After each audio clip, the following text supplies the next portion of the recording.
ভেজা তুলোর মতো পেল মেঘেদের দলযাত্রা করেছে দক্ষিণে। ফাগুনের কলেজ ছুটি হয়েছে।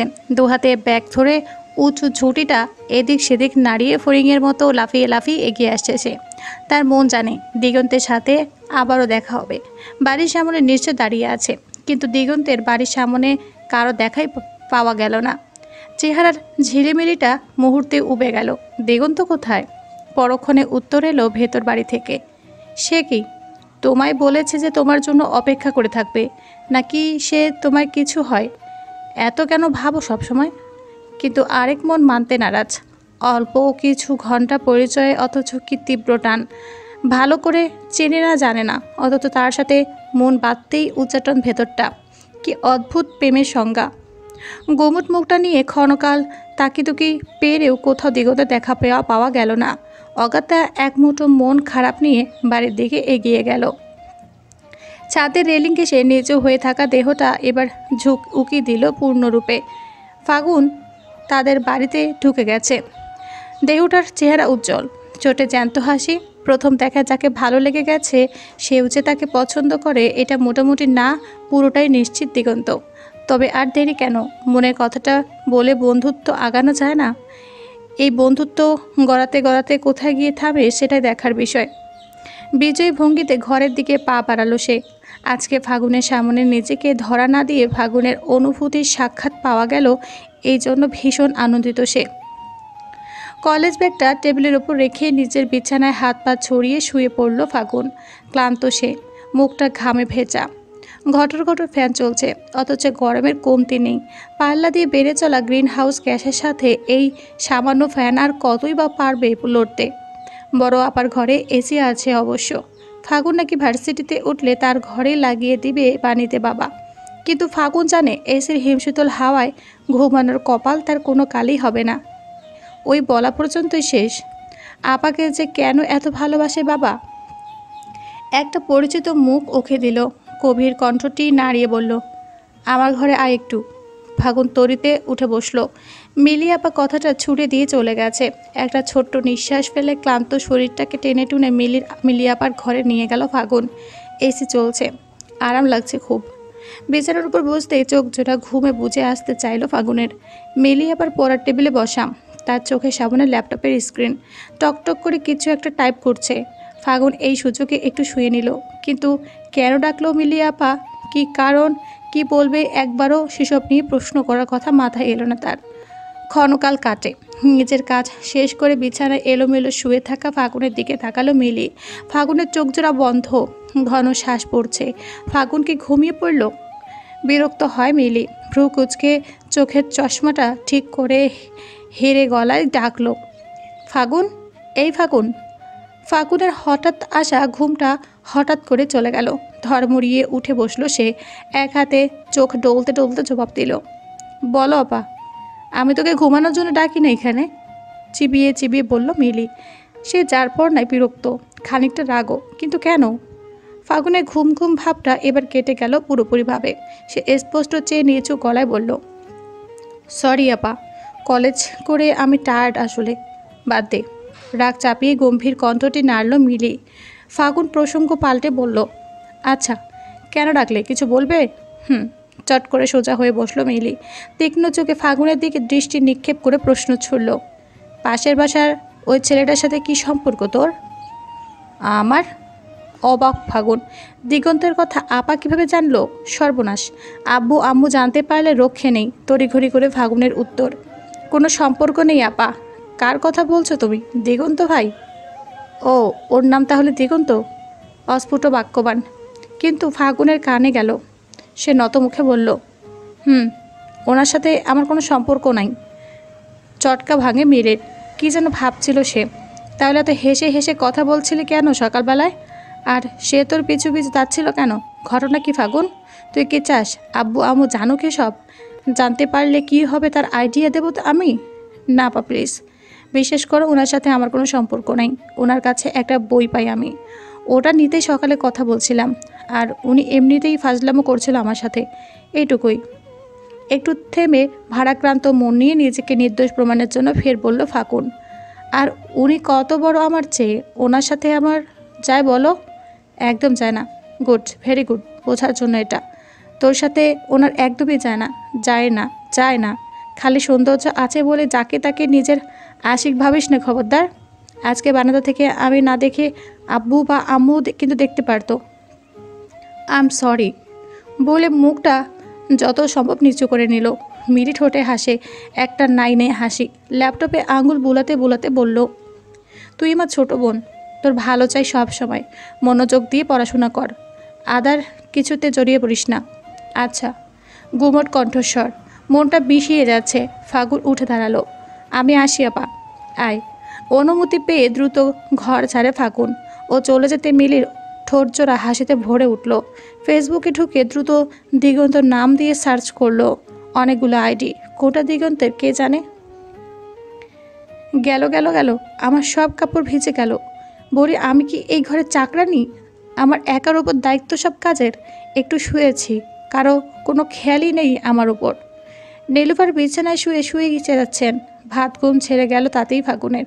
উঠে চোখ মেলতে দেরি, দৌড় দিতে দেরি হয়নি। আর কয়েক সেকেন্ড দেরি হলে মা এসে গায়ের উপর বসিয়ে দিতেন। তার সাথে কেন এত অবিচার? মিলি আপাও তো ঘুমিয়ে। কই, তাকে তো কেউ বিরক্ত করে না। সব সময় সব কিছুর দোষ বকা সব কেন ফাগুনের জন্যই তোলা? ঝুমঝুমিয়ে বৃষ্টি নামছে। ছাদে গিয়ে বৃষ্টির অবস্থা দেখে হতাশ ফাগুন। হাল ছেড়ে দিয়েছে জামা কাপড়ের। ইতিমধ্যে সবই ভিজে গিয়েছে, তাই দৌড়াদৌড়ি করে তোলার দরকার নেই। ধীরে সুস্থে ঠান্ডা মাথায় বৃষ্টিতে কাবু হয়ে একে একে জামাগুলো তুলছিল আর একটা ছোট বালতিতে রাখছিল। এগুলো ভেজার জন্য মা তাকে দুষবে, তারপর বলবে শাস্তি হিসাবে সব ধুয়ে শুকিয়ে আনতে। ফাগুন জানে তার মন এতটাই খারাপ যে সামনের বিল্ডিংয়ে দেয়াল ঘেঁষে দাঁড়ানো কৃষ্ণ চোখের অধিকারীকে চোখে পড়ল না। দিগন্ত কয়েক সেকেন্ড অপলক দেখে গেল ফাগুনকে। ফাগুনের ঠোঁটে হাসি নেই, বৃষ্টিতে ভেজার আকুলতা নেই। দিগন্ত এগিয়ে এলো, নিজেও বৃষ্টিতে ভিজে রেলিংয়ের কাছে গেল। তার ঘর গলার স্বরটি নাড়িয়ে বলল, আজ পরীর মন খারাপ কেন? আচানক কথায় চমকে উঠল ফাগুন। হাত থেকে বালতির ছিটে পড়ল, কিছু কাপড় জমিনে পড়ল। বিরক্তিতে কপাল কুঁচকে আসে তার। দিগন্তের দিকে তাকিয়ে ধমক লাগালো মুহূর্তেই। আপনার কোনো কাণ্ডজ্ঞান নেই? এইভাবে ভয় দেখায় কেউ? ধুর। বলতে বলতে নিচ থেকে বালতিতে পানিতে জড়াজড়ি কাপড়গুলো তুলে আবার বালতিতে ভরতে লাগলো। আজকে পিঠে তাল পড়ে কি না মায়ের কে জানে। ধমক খেয়ে কোনো হেলদোল নেই দিগন্তের। সে নির্নিমেষ চেয়ে ঠোঁটে হালকা হাসি ফুটিয়ে বলল, আজ কেমন গৃহিণী গৃহিণী লাগছে তোমাকে ফাগুন, কেমন বউ বউ। হাত থমকে গেল। কিছু একটা কান দিয়ে ঢুকে হৃৎপিণ্ডে গিয়ে আঘাত করলো। অদ্ভুত চাহনি নিয়ে ফাগুন তাকালো দিগন্তের দিকে। দিগন্ত উচ্চ শব্দে হেসে উঠল। ইস রে, লজ্জায় দেখে লাল হয়ে গেছো এতটুকুতেই। আরও যা যা বলার বাকি তা শুনে কি করবে তুমি? ফাগুন চোখ সরিয়ে নত মুখে কপট ধমকের মতো করে বলল, যান, আপনি অনেক পচাতো। নিজের মানুষের কাছে ভালো কি খারাপ কি? হ্যাঁ, আমি আপনার নিজের মানুষ। যদি বলি মজা করলাম। উজ্জ্বল মুখটা ফাটা বেলুনের ন্যায় চুপসে গেল। কপালে ভাঁজ ফেলে রাগ মুখ করে বলল ফাগুন, তাহলে আমি মজা করেছি, আপনিও আমার কেউ নয় জান। তাই বুকের ওপর হাত রেখে বলতে পারবে আমি তোমার কেউ না? কেঁপে ওঠে ফাগুন। এই কথা সে কখনোই বলতে পারবে না। দিগন্ত তার কতটুকু জায়গা দখল করে ফেলেছে ইতিমধ্যে তা বোঝানোর মতো নয়, কিন্তু স্বীকারও যে করতে পারবে না। একদিনের দেখা কেউ কাউকে ভালোবাসতে পারে? শুনলে লোকে হাসবে। নিজের অতি দামি ভালোবাসাকে অন্যের হাসির পাত্র করতে চায় না ফাগুন। সে প্রসঙ্গ পাল্টে বলল, আগামীকাল ঠিক 8টায় আসবো আমি। আমার বইটা দিয়ে দিন। আমার প্রশ্নের উত্তর এই। ঘন কণ্ঠস্বর, সেই মাদক ভরা চাহনি বৃষ্টির ছন্দে অনুভূতিদের বেড়াজালে আটকে থেমে থেমে কেঁপে উঠছে ফাগুন। দুকদম পিছিয়ে যেতে যেতে বলল, আমি যাই, মা বকবে। তারপর পেছন ঘুরে এক দৌড়ে সোজা বাসায়। দিগন্ত হেসে উঠল, ভারী মজা পাচ্ছে সে। মেয়েটা অদ্ভুত, প্রেম ভালোবাসার কথা উঠলেই পালায় শুধু। নিজেকে এত গোপন করতে চায় কেন? কিসের দ্বিধা তার? ফাগুনের চোখে স্পষ্ট ভালোবাসা দেখতে পেয়েছে দিগন্ত। সেই ভালোবাসার বাড়িপাতে সিক্ত হতে চায় সে, কিন্তু মেয়েটা ধরা দিলেই তবেই না। এরপরে রাতটা কেটে গেল নির্ঘুম। সারা রাত কেঁদে কেঁদে শিওরে বালিশটা ভিজিয়ে ভোরের দিকে উঠে পড়ল ফাগুন। অজু করে নামাজ পড়ে মোনাজাতে আল্লাহর দরবারে একটি প্রার্থনা তার, মানুষটা যদি তার হয় তাহলেই যেন ভালোবাসার বৃষ্টি নামে, নইলে অবেলার এই প্রেম অবেলায় হারিয়ে যাক।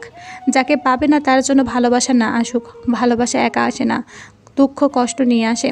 এত দুঃখ কষ্ট সইবার মতো প্রাণ ফাগুনের নেই।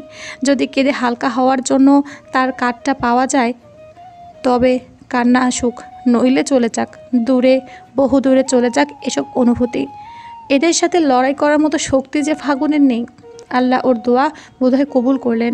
দিগন্ত থেকে বই আনতে গেলে দিগন্তকে পাওয়া গেল না। দারোয়ান একটা বই আর একটা কাগজ বের করে দিয়ে বলল, ধরেন ভাইজান, আপনারে এইটা দিতে কইছে। ফাগুন অবুঝের মতো ধরল, মুখ ফুটে একবারও জিজ্ঞেস করতে পারল না ও কোথায়, কেন এলো না আজ দেখা করতে। ফোলা মুখ, কান্নায় টলমল চোখজোড়া ও একটা ভাঙা মন নিয়ে কলেজের দিকে ধীরে ধীরে এগিয়ে চলল ফাগুন। বইটা ব্যাগে ভরে কাগজটা মেলে ধরে পড়তে শুরু করলো। খুব সুন্দর হাতের লেখা, অচিন পাখি। ধরতে গিয়েও ধরতে পারি নাই। প্রথম দেখে ভেবেছিলাম আমি বন্ধু তোমারই, ভাবিনি তো আমার ভাবনায় এত বড় ভুল। ভালো থেকো, সুখে থেকো, অচিনপুরের ফুল। শেষ চিরকুট, আর কোথাও কিচ্ছু লেখা নেই। ফাগুন রাস্তায় জমে গেল, উল্টে পাল্টে বারবার কাগজখানা দেখলো, না কোথাও আর কিচ্ছুটি লেখা নেই। তবে কি যে ভালোবাসা আসতে চলেছিল তা আসার আগে হারিয়ে গেল। তবে কি আল্লাহ কবুল করে নিয়েছে ওর দোয়া? দিগন্ত বোধ হয় ওর কপালের ছিল না, তাই কিচ্ছু একটা হওয়ার আগে হারিয়ে গেল। ভালো, বিড়বিড় করে বলল ফাগুন। ডুমরে মুচড়ে কাগজটা ফেলে দিতে গিয়েও ফেলল না। মুঠোর মতো শক্ত করে চেপে ধরে টলমলে চোখ নিয়ে কলেজের দিকে হাঁটতে লাগলো। 2টো দিন কেটে গেছে, ফাগুনের কাছে দীর্ঘ 2 দিন।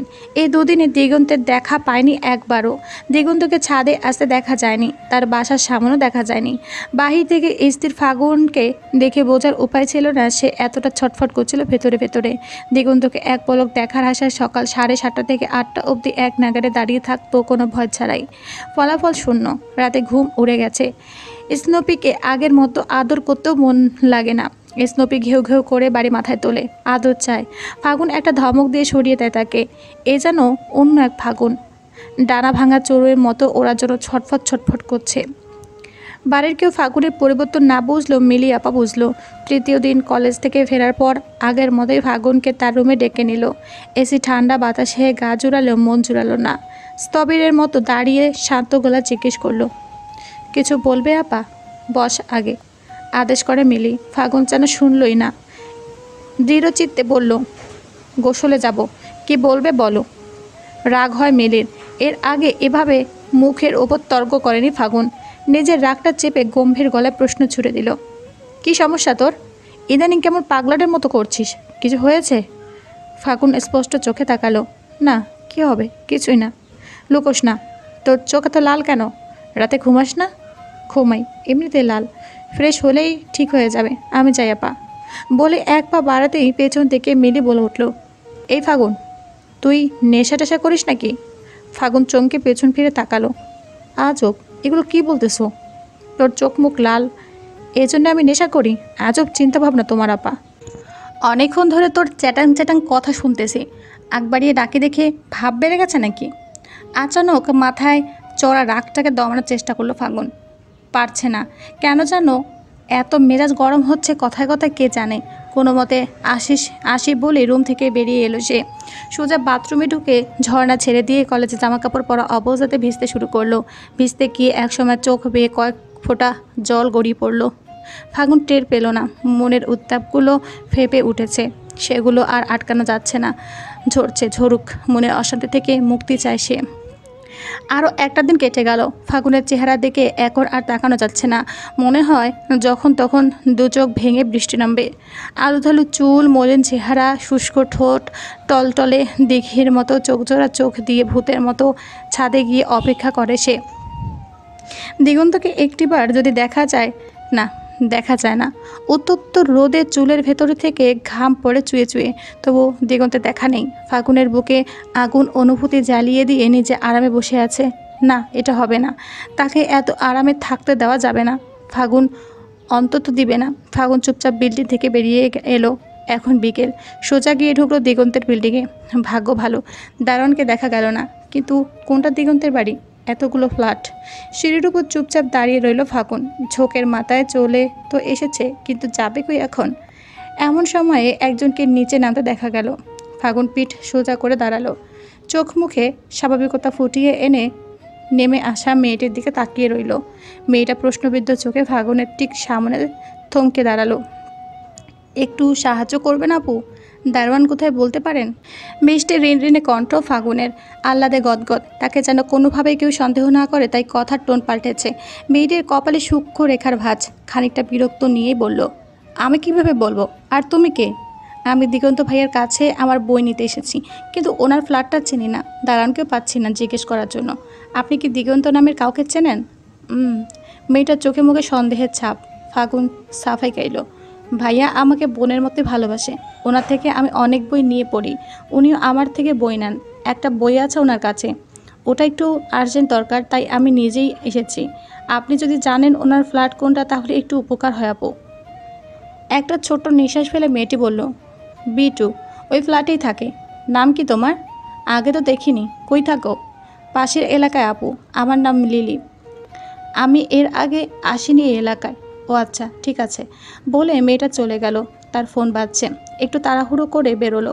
স্বস্তির নিঃশ্বাস ফেলল ফাগুন। যাক, তাকে সন্দেহ করা হয়নি। এবার কেউ আসার আগে দ্রুত উপরে উঠল সে। B2 ফ্ল্যাটের সামনে গিয়ে ক্ষণকাল দাঁড়িয়ে বেলটা টিপে দিল সাহস করে। বুকটা ধুকপুক করছে তার। হঠাৎ মাথায় এলো, যদি দিগন্তের বাবা থাকে, সর্বনাশ হবে তাহলে। ফাগুনের মস্তিষ্ক বলল, এখান থেকে চলে যাওয়া ভালো দরজা খোলার আগে। কিন্তু মন বলল, যা হবার দেখা যাবে। দিগন্ত কেন তার সাথে এমন করলো সেটার একটা বিহিত হওয়ার দরকার। 7-5 ভাবতে ভাবতে দরজাটা হুট করে খুলে গেল। দীর্ঘ 3 দিন পর চোখের সামনে দিগন্ত, সস্মরণে উন্মুক্ত বুক, ঘুম জড়ানো চোখে জোড়া অবাক বিষয় নিয়ে তাকিয়ে। ফাগুনের চেপে রাখা কষ্টগুলো কখন যে চিবুক স্পর্শ করলো সে নিজেও টের পেল না। যখন টের পেল, চট করে চোখ জোড়া মুছে নিয়ে মাথা নিচু করে ফেলল। ভেজা গলা প্রশ্ন করল, আপনি এমন কেন করলেন আমার সাথে? তুমি এখানে কেন? পাল্টা প্রশ্নবান দিগন্তের। একটা হাত বাড়িয়ে প্রায় ছো মেরে ফাগুনকে ভেতরে টেনে নিয়ে দরজা আটকে দিল। ফাগুনের পিঠ পেয়ে শীতল শিহরণ বয়ে গেল। ভয়ে আর আড়ষ্টতায় জমে গেল মুহূর্তেই। দরজা আটকে ফাগুনের দিকে তাকিয়ে চাপা স্বরে ধমক মিশিয়ে দিগন্ত বলল, তুমি এখানে কেন এসেছো? কেউ দেখে ফেললে কি মনে করতো? মাথায় কোনো কমন সেন্স নেই? অপমানের চোখের পানির বেগ বাড়তে লাগলো। না, নেই, কোনো কমন সেন্স নেই। কেউ ভালোবাসায় ফেলে হুট করে হারিয়ে গেলে তখন মানুষের কোনো কমন সেন্স থাকেও না। সমান তালে প্রত্যুত্তর করে ফাগুনও, আমাকে ভালোবাসো তুমি? সত্যি? ঠান্ডা গলা, সেই ঘন গলার স্বর ফাগুনের ভেতরটা কাঁপিয়ে তুলল। এবার আর পালালো না ফাগুন। নিজের অনুভূতিগুলোকে এড়িয়ে চলল না। মাথা নিচু করে রেখে যতটা সম্ভব আস্তে করে বলল, বাসি। প্রায় ফিসফিস করে বললেও দিগন্ত শুনতে পেল। তার ঠোঁটের কোণায় অল্প একটু হাসি। এই শিকারটা করানোর জন্যই আমি হারিয়ে গিয়েছিলাম মেয়ে। ফাগুন বাকরুদ্ধ। তার মুখ থেকে শোনার জন্য 3 দিন দূরে দূরে ছিল। অবাক চেয়ে ফাগুন প্রশ্ন করল, যদি আমি স্বীকার না করতাম কোনোদিনও? তাহলে ভেবে নিতাম তোমার মনে আমি নাই, আর আগাতাম না তখন। একটা সাধারণ সাক্ষাৎ ভেবে এড়িয়ে যেতাম সব কিছুকে। বাহ, কত স্বার্থপর আপনি! নিজের জন্য আমাকে এতটা কষ্ট দিলেন। ভালো। ফাগুন ভেজা কণ্ঠে অভিযোগ করল, দেখি সরুন, আমি বাড়ি যাব। বলেই দরজার দিকে এগোতেই থাবা মেরে তাকে নিজের বুকের খুব কাছে মিশিয়ে ধরল দিগন্ত। মাদক ভরা গলায় বলল, আসছো নিজের ইচ্ছায়, যাবা আমার ইচ্ছায়। মানে কি? চোখ বড় ফাগুনের। দিগন্ত বুঝতে পেরে তাকে ছেড়ে দিল দ্রুত। তড়িঘড়ি করে বলল, প্লিজ নেগেটিভ মাইন্ডে নিও না। ফাগুন মন খারাপ সরে গিয়ে এক মুঠো রোদ উকি দিচ্ছে মনের আকাশে।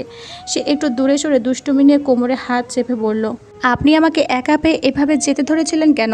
আপনি এরকম হবেন আমি ভাবতেও পারি নিচ্ছি। দিগন্ত হতভম্ব, বোকার মতো চেয়ে আছে। অপরাধী কণ্ঠে শুধালো, প্লিজ ভুল বোঝো না, প্লিজ। আমি আসলে অন্য কোনো মাইন্ডে তোমাকে। আচ্ছা, আই এম সরি। চুপসানো মুখটা ফাগুনের পেটে খিল ধরায়। উচ্চ শব্দে হেসে ওঠে সে। দিগন্ত দ্রুত ওর মুখটা চেপে ধরে মিনতি নিয়ে বলল, কেউ শুনলে গণধরায় পড়বে, চুপ প্লিজ। ফাগুন হাসি থামালো। দিগন্ত তখনও কাছে, খুব কাছে। ওর উত্তপ্ত নিঃশ্বাস ফাগুনকে উষ্ণ করে তুলছে।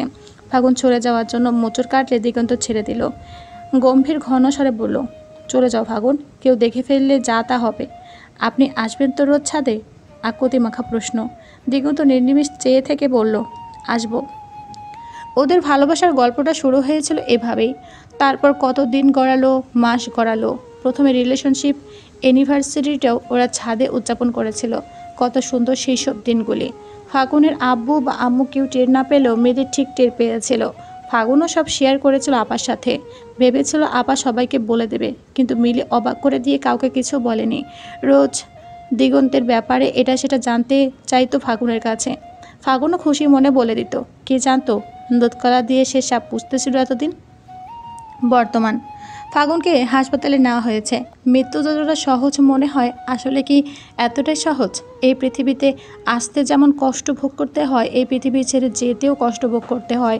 আফসোস, জন্মের কষ্টটা আমাদের মনে থাকে না। যদি থাকতো তাহলে কেউ স্বেচ্ছায় সুইসাইডের মতো ঘৃণিত অপশনটি চুজ করতো না। যখন পেটের ভেতর হালকা জ্বালাপোড়া ভাব অনুভূত হলো, তখন ফাগুন চুপচাপ শুয়ে রইল। কিছু সেকেন্ড গড়াতে যখন জ্বালাপোড়া ভাবটা তীব্র আকার ধারণ করলো, গলা বুক ফুসফুস ছুলো, তখন কাটা মাছের মতো লাফাতে শুরু করলো সে। মনে হলো কেউ তার ভেতরে আগুন ধরিয়ে দিয়েছে। মৃত্যু এত কষ্ট সহ্য হলো না ফাগুনের। ছুটে রুম থেকে বেরিয়ে সোজা মিলি আপার ঘরে গেল। মিলি আপা তখনও পড়ছিল। তার সামনে গিয়ে উপর হয়ে শুয়ে পড়তে তিনি চমকে উঠে দাঁড়ালো। ফাগুন হাঁসফাঁস করে বলল, হাসপাতাল আপা, হাসপাতালে নাও আমাকে। আমি কথা শেষ করতে পারল না। হাতে থাকা ওষুধের প্যাকেটটা ফেলে দিল। মিলি আবার চিৎকার করে সবাইকে ডেকে তখনই ফাগুনকে নিয়ে ছুটল। এই প্রথম নীলুফার ছোট মেয়ের জন্য আয়োজন করে কাঁদতে বসলেন।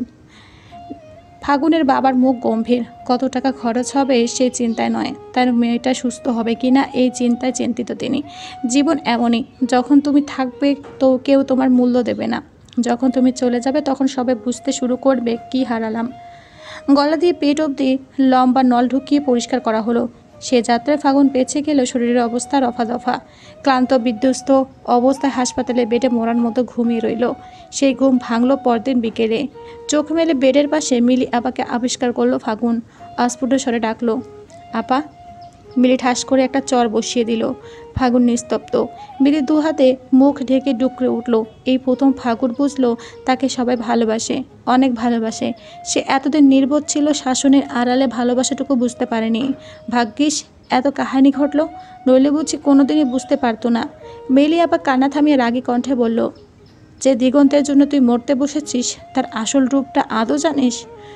তোকে তোকে আরেকটা থাপ্পড় দিতে পারলে মনটা ভরতো আমার। দিগন্তই তোর সব, আমরা কেউ না। আমাদের কথা একবারও ভাবলি না।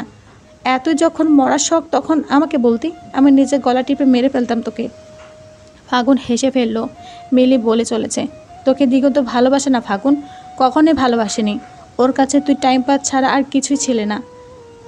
শুধু তুই না, আরও অনেকের সাথে ওর সম্পর্ক ছিল, এমনকি আমার সাথেও। ফাগুনের চমকে উঠল, তার মুখের হাসি গায়েব, চোখ জোড়া গোল গোল। মিলি আপা দীর্ঘশ্বাস ছেড়ে বললেন, দিগন্তকে আমি পছন্দ করতাম তোর আগে থেকে, কিন্তু কখনো নাম পরিচয় জানতে পারিনি। তোর থেকে প্রথম ওর নাম জানলাম। এরপর ফেসবুকে ওকে খুঁজতে খুঁজতে একদিন পেয়েও গেলাম। ততদিনে তোদের ভেতর সম্পর্ক শুরু হয়েছে, কিন্তু আমি জানতাম না। আমি রিকোয়েস্ট দিলাম, সে অ্যাকসেপ্ট করে নিজে থেকে আমাকে নক করলো। এক কথায় দুই কথায় তার প্রতি আমার দুর্বলতা প্রকাশ করলাম। সেও আমাকে ভালোবাসে এমন প্রতিশ্রুতি দিল। এর 4 দিন পর আমি জানতে পারি তোর সাথে ওর সম্পর্ক। আমি তোকে কিছু বলিনি। ভার্সিটি শেষে ওর বাসায় যাই সাহস করে। ওর বাবা প্রায় সময়ই বাইরে থাকে, জানিসই তো। ওর সাথে চেঁচামেচি করি, কান্নাকাটি করি। তখন ও আমাকে বলে, তুই নাকি ওর পেছনে ঘুরিস, ওর জন্য মরে যাবি, অনেক সেন্ট ক্রিয়েট করেছিস, তাই তোকে স্বাভাবিক রাখতে ও এসব প্রেম ভালোবাসার কথা বলে। ওর বেশি কিছুই না। আর সেদিনও আমার সাথে আমরা ইন্টিমেট হই। ফাগুনের দু চোখে বন্যা তখন। সুপুরুষের আড়ালে এই কোন পশুকে ভালোবেসেছিল এতদিন। তারপর আজ চেয়েও আর ফিরে আসতে পারেনি ওর থেকে। ও কথা দিয়েছিল তোর সাথে আস্তে আস্তে বোঝাপড়া করবে। তুই একসময় ওর থেকে সরে যাবি যখন দেখবি ওর অবহেলা তোকে ঘিরে, আর তখন আমার বাসায় বিয়ের প্রস্তাব পাঠাবে, আমাকে বিয়ে করবে। সরি টু সে, আমি নিজে স্বার্থপর হয়ে গিয়েছিলাম। তুই যেমন ওর প্রেমে অন্ধ হয়ে গিয়েছিলে, আমি ওর প্রেমে অন্ধ ছিলাম। ও কথা দিয়ে কলা বোঝালে আমি সেটাই বুঝে বসে থাকতাম। ও যে কী মায়া করেছিল আমার ওপর জানা নেই। একবার ভেবেছিলাম তোকে সব খুলে বলি, কিন্তু তোর মন ভেঙে গেলে কি অবস্থা হবে সেটা আজ করতে পেরে আমি চুপ ছিলাম। একবার বিয়ে হয়ে গেলে তুই আপনি সব মেনে নিবি এমনটা মনে হয়েছিল আমার, কিন্তু তুই যে এত বড় স্টেপ নিবি তা বিন্দুমাত্র ভাবনা ছিল না। ফাগুন নিস্তেজ গলায় বলল, দিগন্ত জানে কোন বিষয়ে? এই যে হাসপাতালে আমি। বলছি। সব শুনে চুপ ছিল, কিছুই বলে নাই। ফাগুন আচানক কান্নায় ফেটে পড়ে বলল, আমি কেমনে একটা জানোয়ারকে আমার এত দামি ভালোবাসা দিলাম আপা? কেন একবারও বুঝিনি আমি? আমি এতটাই বোকা, এতটাই পাগল ছিলাম। ইসরে। বেলি দ্রুত ফাগুনকে চেপে ধরল, তার নিজের চোখে পানি। কতদিন বাদে দুই বোনের অনুভূতি এক হলো। এক বোন আরেক বোনের কষ্ট বুঝতে পারলো। দুই বোন নীরবে একে অপরকে জড়িয়ে ধরে কেঁদে দিল। সাক্ষী রইল হাসপাতালে সাদা দেয়ালগুলো। দিগন্তের বাবা ফাগুন ও মিলির কাছে মাপ চাইতে এসেছে। দিগন্ত যখন মিলিকে বিয়ে করতে চেয়েছিল তখন তিনি কোনো দিক বিবেচনা না করে বিয়ের প্রস্তাব দেয়নি। মিলির বাবাও রাজি হন। সমাজের চোখে দিগন্ত লাখি একটা টাইপ ছেলে। এমন ছেলেকে জামা হিসেবে কে না চাইবে। ফাগুনকে হাসপাতাল থেকে রিলিজ দেওয়ার পর তিনি মিলি এই বিয়ে করবে না জানিয়ে দিয়েছে। তার নিজে অন্ধ চোখও যেন খুলে গেছে। এতদিনের মায়া কেটে গেছে। ফাগুন নিজেও দিগন্তের সাথে সমস্ত যোগাযোগ দেখা সাক্ষাৎ বন্ধ করে দিয়েছে। দিগন্ত বারবার দু বোনের সঙ্গে যোগাযোগ করতে চেয়েছে, পারেনি।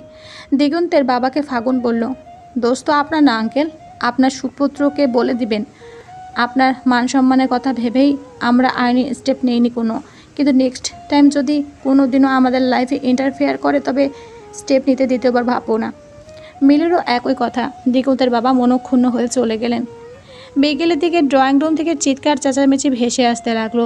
মিলি ফাগুন দুজনের রুম থেকে বেরিয়ে তাজ্জব বনে গেল, দিগন্ত এসেছে। দিগন্তকে ঢুকতে দেওয়া হচ্ছে না। নীলুফা চেঁচিয়ে যাচ্ছে ওর সাথে। ফাগুনের বাবা বাসায় নেই, উনি থাকলে ঘাড় ধাক্কা দিয়ে বের করে দিতেন বোধ হয়। মিলি এগিয়ে গেল, নীলুফারকে বলল, মা থামো, আসতে দাও ওকে, ওর যা বলার বলে দ্রুত কেটে পড়ুক, লোক হাসিয়ে লাভ নেই। নীলুফার আগে গজগজ করে সরে দাঁড়ালেন। দিগন্ত ঢুকে ডিরেক্ট মিলির পায়ের ওপর পড়ে গেল। আমাকে ক্ষমা করে দাও মিলি, প্লিজ আমাকে ক্ষমা করে দাও। আমি অনেক খারাপ জানি, কিন্তু তোমাকে সত্যি ভালোবেসেছি। তুমি আমার সত্যিকারের প্রেম ছেলে মিলি। আমি আর কখনো এমন কিছু করব না, প্রমিস। আমার সবটা গুছিয়ে নেব। তুমি চাইলে আবার আমাদের বিয়েটা হবে। প্লিজ মিলি, রাজি হয়ে যাও। মিলি গলা শক্ত করে সরে দাঁড়ালো। পেছনে ফাগুন স্তব্ধ হয়ে দাঁড়িয়ে। যাকে এতদিন ভালোবেসেছিল পাগলের মতন, সে আজ অন্য কাউকে ভালোবাসি বলছে। বাহ। ফাগুন ভেতরে রুমে ঢুকে গেল। মিলি সেটা খেয়াল করে বলল, ক্ষমা করার আমি কেউ না। যদি কেউ ক্ষমা করে তবে সেটা ফাগুন। ওর সাথে যা করেছো সেটা ক্ষমার অযোগ্য। তবু বলবো ক্ষমা চাও ওর কাছে। ভাগ্য ভালো হলে ক্ষমা জুটতেও পারে, কিন্তু আমাকে পাওয়ার আশা ভুলে যাও। আমি তোমার মতো ছেলেকে ডিজার্ভ করি না। ফাগুন বারান্দায় দাঁড়িয়ে, হালকা বাতাসে তার চুল উড়ছে। এই কয়দিনের ঝড়ে তার শরীর অনেকটা শুকিয়ে গেছে, চোখের নিচ ডেবে গেছে। তাকে দেখে মনে হচ্ছে ঝড়ে আহত পাখি। দিগন্ত পা টিপে টিপে বারান্দায় ঢুকে ডাকলো, ফাগুন। ফাগুন চট করে তাকালো। মুহূর্তের ছোট্ট চেহারাটায় গাঢ় অন্ধকার নেমে এলো। তার স্বরে বলল, এখানে কি? বের হন আপনি, আপনার সাহস তো কম না। ফাগুন প্লিজ দেখো, মানুষ মাত্রই ভুল। আমি ভুল করেছি, এখন আমি অনুতপ্ত। আমাকে ক্ষমা করে দাও প্লিজ। ভুল? না জেনে করলে সেটাকে ভুল বলে। কেউ জেনে বুঝে করলে সেটা অপরাধ বলে। ভুলের ক্ষমা হয়, অপরাধের শাস্তি হয়। আপনারও শাস্তি প্রয়োজন। বের হন এখান থেকে এই মুহূর্তে, নইলে আমি কি করে বসবো জানি না। দিগন্ত সরল না, বেহায়ার মতো তবুও ক্ষমা করে দাও বলে মুখে ফেনা তুলল। একসময় টিকতে না পেরে ফাগুন হিতাহিত শূন্য হয়ে পড়ল। দিগন্তের গালে নিজের 5 আঙ্গুলের ছাপ সজোরে বসিয়ে দিয়ে হেসে হেসে বলে উঠল, বের হ তুই, নইলে এক্ষুনি গলায় পোড়া দিয়ে দম বন্ধ করে ফেলবো। যে কষ্ট তুই আমাকে দিচ্ছিস তার ক্ষমা হয় না কোনো। যদি বিন্দুমাত্র সম্মানবোধ থাকে তবে চলে যা। পুলিশ ডাকি যদি, তখন কিন্তু আর যাওয়ার সুযোগ পাবি না। দিগন্ত স্তব্ধ। পুচকি একটা মেয়ে, তাকে গিয়ে থাপ্পড় মেরেছে। দিগন্ত আর কিছু বলল না, চলে গেল ধূপধাপ শব্দ করে। ফাগুন চোখে জল নিয়ে হাসে, বাতাস ভরে নেয় ফুসফুসে। বিড়বিড় করে বলল, আমি নিজেকে ভালোবাসি। অবলার প্রেম যদি আমার ভালো থাকাটুকু কেড়ে নেয় তবে আমি চাই না এমন ভালোবাসা। এমন অবলার প্রেম অবলাতে শেষ হোক।